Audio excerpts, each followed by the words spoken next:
Very good morning and welcome to my online classes. I am doctor Ashok Yadav और हम बात कर रहे हैं बच्चों फाइलम कॉर्डेटा के विषय में।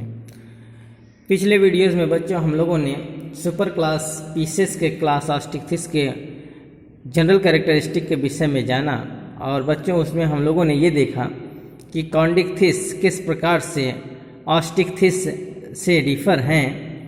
तो ये सब बात बच्चों हम लोगों ने देख लिया था। आज आइए हम ये देखते हैं कि what is the advancement of the bony fishes over the cartilaginous fishes. आज बच्चों हम बात करेंगे कि क्या एडवांसमेंट है बोनी फिशेस का कार्टिलेजिनस फिशेस से, क्योंकि बच्चों हर एक क्लास का अपना एक यूनिक कैरेक्टरिस्टिक होता है, एक यूनिक फीचर होता है जिसके आधार पर हर एक क्लास अपने में अलग अलग हैं। ठीक बच्चों, तो क्लास को जो डिवाइड किया गया है या हर एक एनिमल्स को जो अलग अलग ढंग से रखा गया बच्चों, वो उनके यूनिक फीचर के आधार पर, यूनिक कैरेक्टरिस्टिक के आधार पर। तो हर एक क्लास का अपना एक यूनिक कैरेक्टरिस्टिक है। तो इसी प्रकार से क्लास ऑस्टिक्थिस का कॉन्डिक्थिस से अलग ही यूनिक फीचर था जिसको हम लोगों ने पढ़ा। आज आइए हम बात करेंगे advancement of the bony fishes over the cartilaginous fishes. तो बात करते हैं बच्चों, समय जाया ना करते हुए सीधे अपने टॉपिक पर आते हैं। तो बच्चों they have the symmetrical tail. जो बोनी फिशेस होते हैं बच्चों उनमें सिमेट्रिकल टेल पाई जाती है। सिमेट्रिकल टेल मतलब बच्चों ये होता है कि इनका जो दोनों लोब है, जो फिगर में आप देख रहे हैं, ये दो कॉडल फिन का स्ट्रक्चर है। तो कॉडल फिन में ये जो दोनों लोब होते हैं बच्चों, ये दोनों क्या होते हैं, सिमेट्री होते हैं, अर्थात एक सिमेट्रिक होते हैं।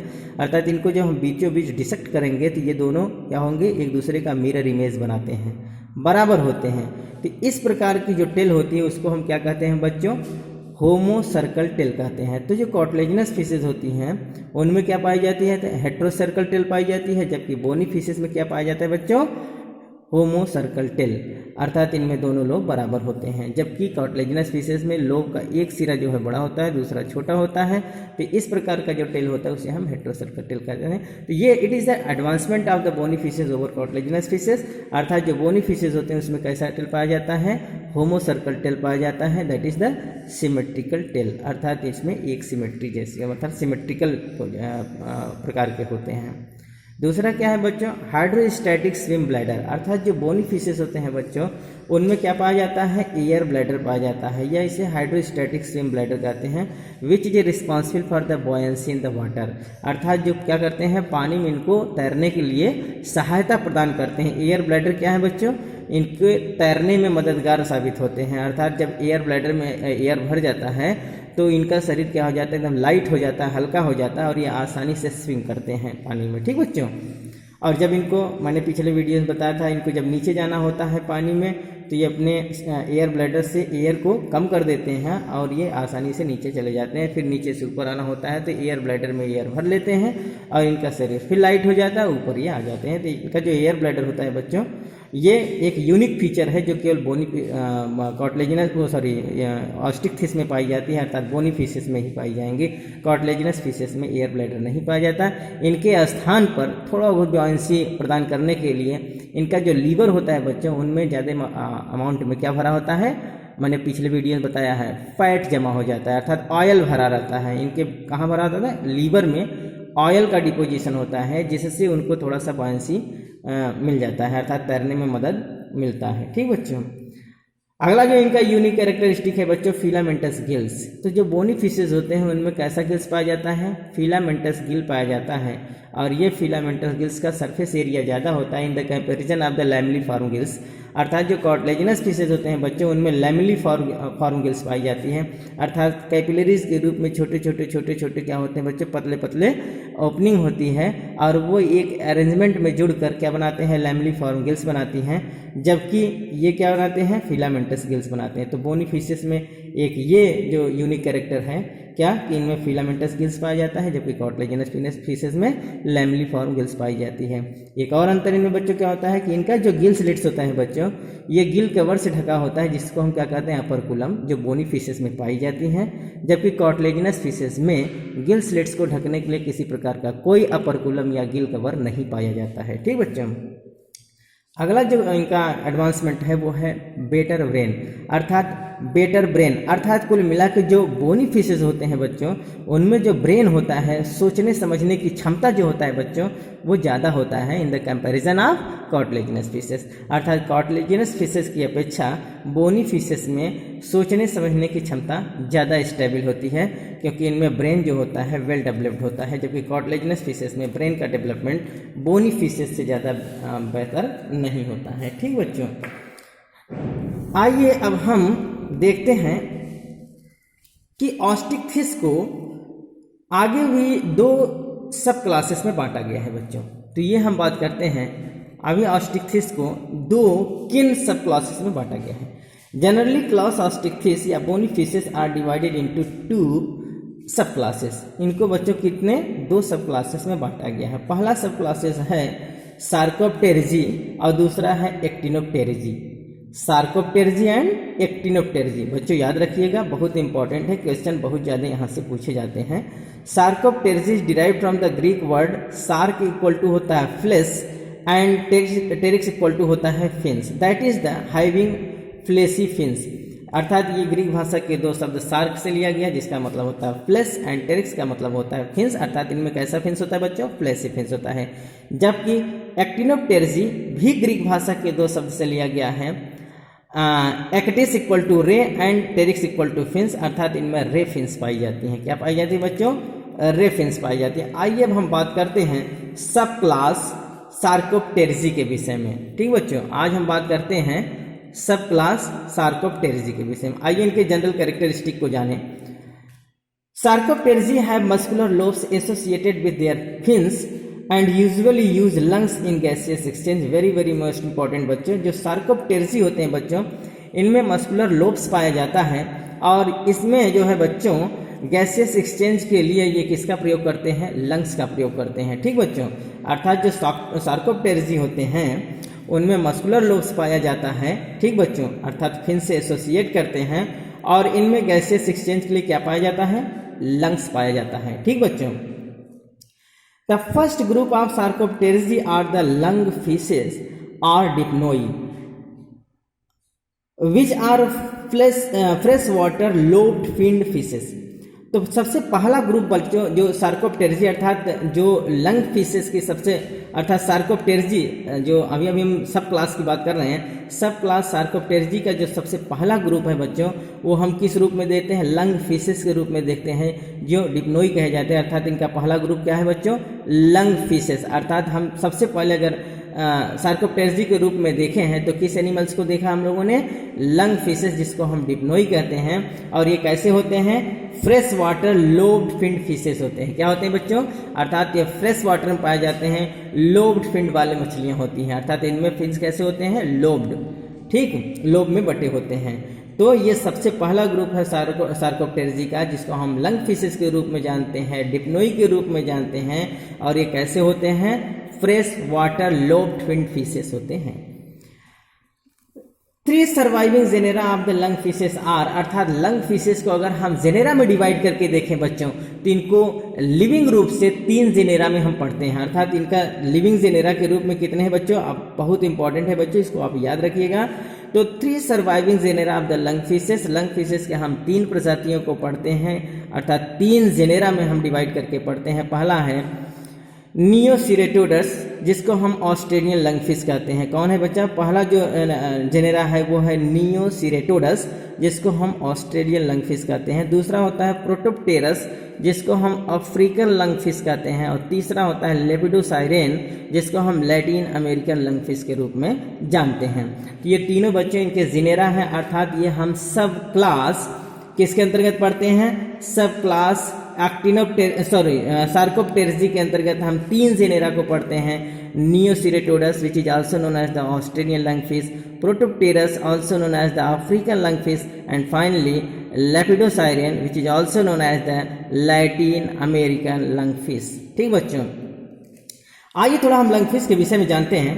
लंग फिशेस में remains in aestivation, that is the dormant state in hot dry period when rivers and lakes are dry they go in the deep by burrowing into the muds. Very very most important बच्चों, lung fishes बच्चों क्या होता है, ये क्यों differ है, क्यों advance हैं और सबसे कार्टिलेजिनस स्पीशीज से, तो इसमें ये बच्चों यहाँ बताया गया है कि लंग फिशेस बच्चों जब गर्मी के समय में रिवर्स अर्थात नदियाँ या लेक्स, झरने या तालाब सब सूख जाते हैं तो उस समय ये कहाँ चले जाते हैं बच्चों, समर स्लीप में चले जाते हैं, अर्थात बिल बनाकर मड में, कीचड़ में बड़ी नीचे तक अर्थात बहुत गहराई तक चले जाते हैं और इस प्रकार को हम क्या कहते हैं, समर स्लीप कहते हैं और यहाँ हम इसको एस्टिवेशन कहते हैं। तो बच्चों ये जब गर्मी का समय आता है अर्थात जिस समय तालाब, झरने, नदियाँ सब सूख जाती हैं उस समय ये अपने को आराम देने के लिए, अपने को जिंदा रखने के लिए एस्टिवेशन में चले जाते हैं अर्थात समर स्लीप में चले जाते हैं और वो मड, कीचड़ की गहराइयों में जाकर आराम से बच्चे क्या करते हैं, सोते हैं। ठीक बच्चों, तो इस प्रकार से अर्थात बर्विंग बना के, बिल बनाकर नीचे गहराई मड में चले जाने को हम एस्टिवेशन कहते हैं, समर स्लीप कहते हैं। तो ये कैरेक्टर्स किस में पाया जाता है बच्चों, लंग फिशेस में। तो ये बड़ी गहराई तक, जिस प्रकार से मेढक में बच्चों होता है, मेढक में भी क्या होता है, वो उसमें क्या होता है, हाइबरनेशन होता है और एस्टिवेशन होता है, अर्थात वो ठंडी के समय में भी एकदम नीचे चले जाते हैं, उस प्रक्रिया को हम कहते हैं हाइबरनेशन, अर्थात 20-25 फीट की गहराई में नीचे जमीन के अंदर चले जाते हैं। तो ठंडी के समय में जब जाते हैं तो उसको हम हाइबरनेशन कहते हैं और गर्मी के समय समर स्लीप में जब जाते हैं तो उसे हम एस्टिवेशन कहते हैं। ये एम्फीबियंस में अर्थात फ्रॉग में वेल डेवलप्ड होता है बच्चों, अर्थात वो जब बारिश का समय नहीं होता है तो वो भी कहाँ चले जाते हैं, जमीन की गहराई में चले जाते हैं, ठंडी में जाते हैं तो इसको हाइबरनेशन कहते हैं और गर्मी में जाते हैं तो इसे हम एस्टिवेशन या समर स्लीप कहते हैं। ठीक बच्चों, तो इनमें ये वेल डेवलप्ड पाया जाता है। ठीक, आइए बात करते हैं द सेकेंड ग्रुप ऑफ सार्कोप्टेरिजी कंपेराइजेस सीलाकेंस। अब बच्चों जो पहला ग्रुप था, पहले ग्रुप में हमने लंग फिशेस को पढ़ा, डिप्नोई को, अर्थात जो सार्कोप्टेरिजी सब क्लास का पहला ग्रुप था वो था लंग फिशेस या डिप्नोई, और दूसरा कह रहा है the second group of the sarcopterygii comprises the coelacanth, अर्थात जिसे हम लैटिमारिया के रूप में जानते हैं, लैटिमारिया कॉलोमनी। क्या कहते हैं बच्चों, Latimeria chalumnae. Very very most important बच्चों, ये नाम पूछा जाता है, Latimeria chalumnae, which is an ancient fish, अर्थात ये सबसे प्राचीनतम मछली है बच्चों। कैसा मछली है, सबसे प्राचीनतम मछली के रूप में हम किसको जानते हैं, लैटिमारिया कॉलोमनी को।